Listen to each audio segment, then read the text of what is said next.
आदि दिन नैहर में छठ करता जीजाजी।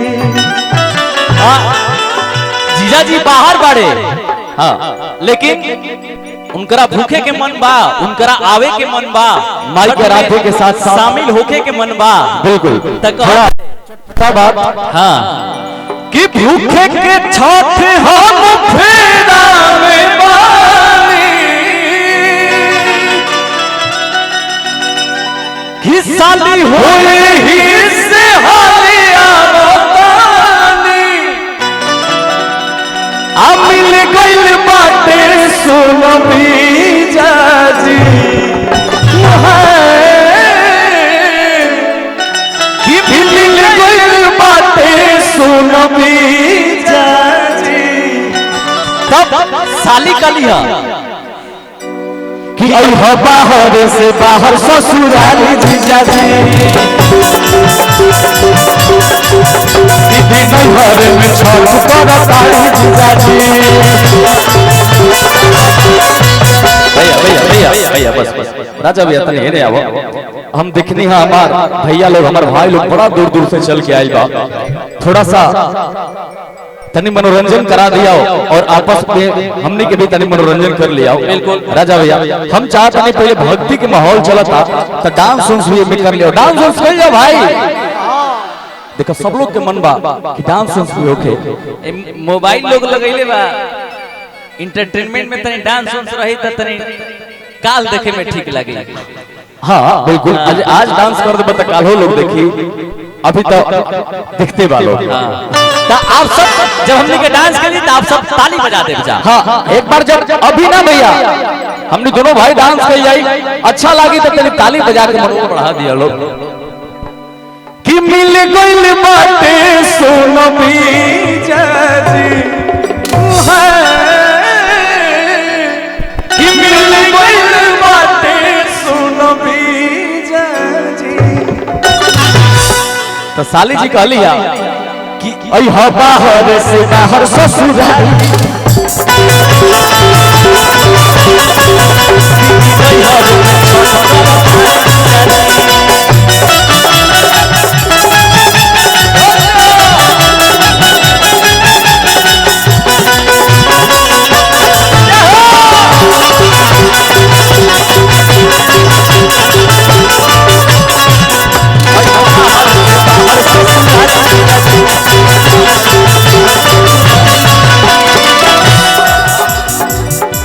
पिया दिया सजा के, पिया सजा के, चली ना घाटे मत दौड़ा उठा के, घाटे मत दौड़ा उठा के, घाटे मत पिया दौड़ा सजा के, चली ना माथे घाटे दौड़ा उठा के।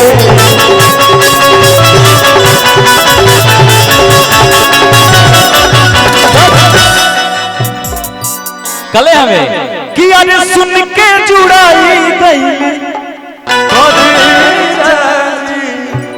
राजा भैया, हम चाहते नहीं इतना सुंदर माहौल बनल बा तो तनी माने एमे हम कंपटीशन के भावना डाल देता नहीं। अच्छा ठीक बानो, हम चाहते हैं राजा भैया नो कि एक बार थोड़ा ऐसा माहौल बना दिया, हम हेने हो जाए का, इन्हें ठीक मान तू ही एने रहबो, बहुत तेज बड़ा तू, बहुत तेज है तू भाई, कोई बात ना, हम हेने रहो।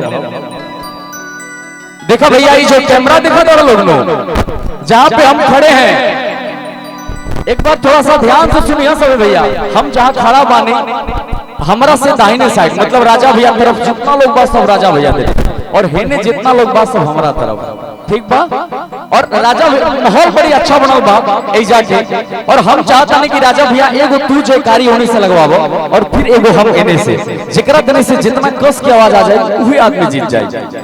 तो हमारा देने भाई लोग के देख के लगता कि हम के जीत चुकल बानी क्या शायद। अच्छा रुक, ताली आ जयकारा एगो औपचारिकता बाटे, कहबा तो ओकरो के निभा दिया। ठीक बा, हम चाहता नहीं राजा भैया की तू स्टार्ट कर एकदम, लेकिन एक रिक्वेस्ट बा कि हेने से हमारे भाई लोग लोहा लोग मत बोली हलो, खाली हेने से देखल जाओ पहले। देखो हमरा देने कितना ताकत है, कितना जोश के साथ लोग बोल। एक बार हमरा देने जितना भी भैया लोग बड़ा हो रोड पर खड़ा बड़ा सब लोग एक बार तन्मयता के साथ हाथ ऊपर करी और एगो ऐसन जयकारा, एगो ऐसन जयकारा तू नीचे करो एगो ऐसन जयकारा लगावे पे कि लागो कि दोगुना ना पचगुना चौगुना वानी जा। तब से बोली छठी मैया की। अब बोला बड़ी कस के आवाज आई यार वाकई। ई भार समझी, लेकिन राजा भैया जानता रहा सच्चाई बात बताई, हमरा देने के लोग भी बोल दिला तो जाना तक जीतले आदमी के जीतावा जाला जी। अच्छा ये तो सिंपल बात है। तो बात सही कहत रहा, लेकिन पहले कैसे जान गेलो कि तू जीत गेला है भैया? तने एक बार एनियो देख लो, तने हेने से भैया दोनों हाथ उठा दी बिना भूमिका बनैले एकदम दोनों हाथ भैया उठा दलो। आ एक बार तने हई अंकुशवा की इज्जत लाज रख दे जा आ छठ ताकि राजा भैया हम जाके कहीं घरे नहीं तो देखो लोग भाई अगर हम हार गए नु तो घरे जाके बड़ी चिड़ाई बात समझौता ना लोग लोग। ऐसे हमार इज्जत तो हम लोग के हाथ में बा आ दाव पे लाग गेल बा। दोनों हाथ उठा के और प्रेम से हमारा साथे समय कोई बोल दे, प्रेम से बोले सूर्य देव की। राजा भैया छठ के दिन बा झूठ मत बोलिया, सही बोलिया कि हरला हवा के जीतला हवा। अब सुना छठ के दिन में एकदम साथ बोला तनी आ इहो लोग सहमत रही हमरा बात से। हमनी देने तक जयकारा के आवाज सुनाइयो गिल ह, ओने सुनाइबो न केल है कि जय करो भइला का भैया बात सही बात हो। राजा भैया एहनियो लोग घरे छठ भइल भाई काहे कि छठ के दिन झूठ बोलबाबो तारा आ झूठ अपनो घरे भइल बा तू बोलत तारे भाई ई ठीक नहीं खेला रे हई सब लोग खड़ा बांधना अभी से जोड़ लगा के बोलत बात ठीक बात ठीक। अभी रुको ना भैया ई तो कंपटीशन जान के छेड़लो हने एगो बहाना बा सुनो आ छठ फिर अगला छठ में तारा के वीडियो दिखाई, चिंता मत करो। अब सुनो जयकारा हो गई, एक बार हेने से हाथ उठाओ तनी औने से तू भी ठीक बा, एने से हमार भाई लोग ताली बजाई औने से तू खूब डांस करो हम खूब डांस करो ताली बजाओ।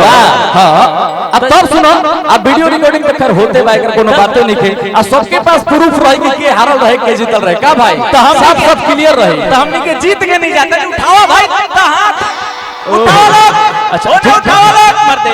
अच्छा सुनो क्या बात है हाथ दुखवा दे बता पहले से खड़ा करा के उठाले माहौल करा के पड़ला। सुनो कि सुन के जोड़ाइल हई करे जाजी।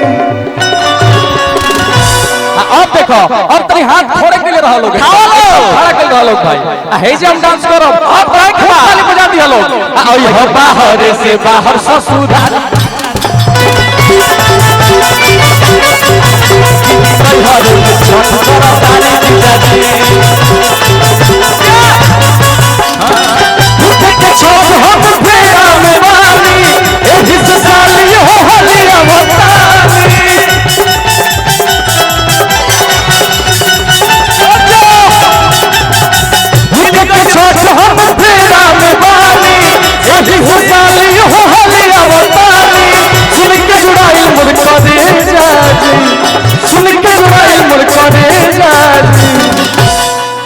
आप लोग जो प्यार दिए ना ये प्यार मुझे जीवन भर याद रहेगा। हई देखो माहौल देखो कि हम इन्हें जाता नहीं ताली बजे लगा है ना। अच्छा माहौल देखो देखो पैसो हमारे तो नहीं सुनावा था राजा भैया बात समझो भाई। अच्छा दोनों तरफ से बने क्या रो रहा है? अच्छा करे हमारा बेरा ताली चाहिए। अच्छा ताली चाहिए, ताली के साथ साथ पैसो बा भाई। रुको ना कि ओई हवा हरे से बाहर ससुरारी जीजाजी नहीं घर में छठ करा ताली जीजाजी छठ हम फेरा में बानी साली हुए ही से होली अवतारी।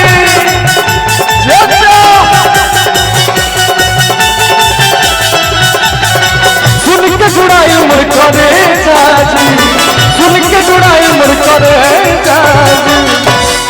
ये तो भैया पैसे का बारिश कर दिए, लेकिन भैया कहीं हमारा भैया ये लक्ष्मी हाय सुना इजाजत तो छोड़ भाई भाई देखते हैं। माहौल देखा तारा हाँ हमरा से कितना लोग प्यार करता है। हाँ बताओ ई सब लोग अपन दिल पर ले ले बा। हम दिल पर ले ले बा, इज्जत के बात बा। बताओ कि आई हो बाहर के बाहर सस एक बार देख भाई जब ये कहा था तो हम चाहते हैं एक बार हेने के लोग भैया तो लोग एकदम शांत रहियो, लोग एकदम चुप रहे के बाद खाली राजा भैया के देखल जाओ। एक ही लोग ताली बजावता। ठीक बात देखा कि आई हो बाहर के बाहर सस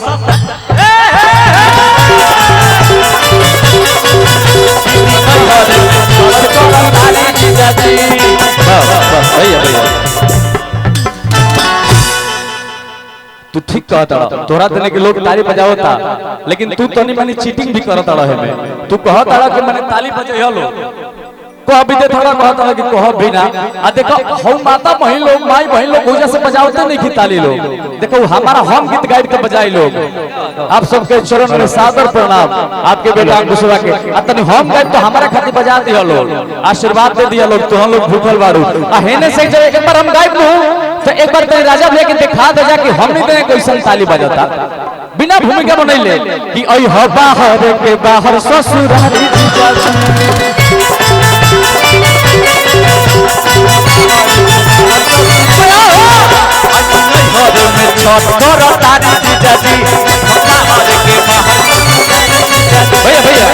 सुनो देखो मेन चीज देखो तारा में हम माता बहन लोग काहे ना ताली बजेले हो पता बा ओहन लोग खातिर कुछ गावते नहीं खो बाबू। सुनो ओहन लोग को घर में गीत गावेले सुनो हम बताओ तनी हां एक कुपी कुपी बोलेली छठिया मैया सुनिए सेवक लोग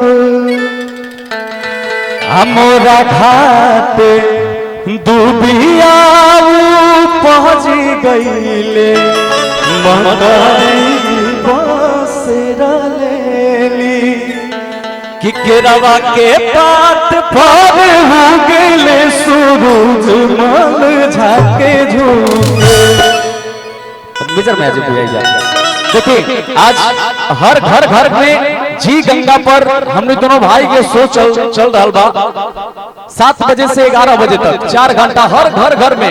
लोग टीवी खोल के देखा था हमरा के बहुत लोग व्हाट्सएप भी लगा कि भैया आपका वीडियो हम लोग देख रहे हैं। हमने के काल जी गंगा के शो करके नहीं आजा छठ के जोन के आज हर घर में चल रहा बा छठ के शो हमने के और यही गीतिया गोले मानी जाए में। आप सबको बता दी कि छठ के जस्ट बाद हमने दोनों भाई के वो फिल्म आ रहा बा जोन फिल्म हमने के लंदन से शूटिंग करके आई बानी जा जोना फिल्म के नाम बा दो बिहारी सब पे भारी।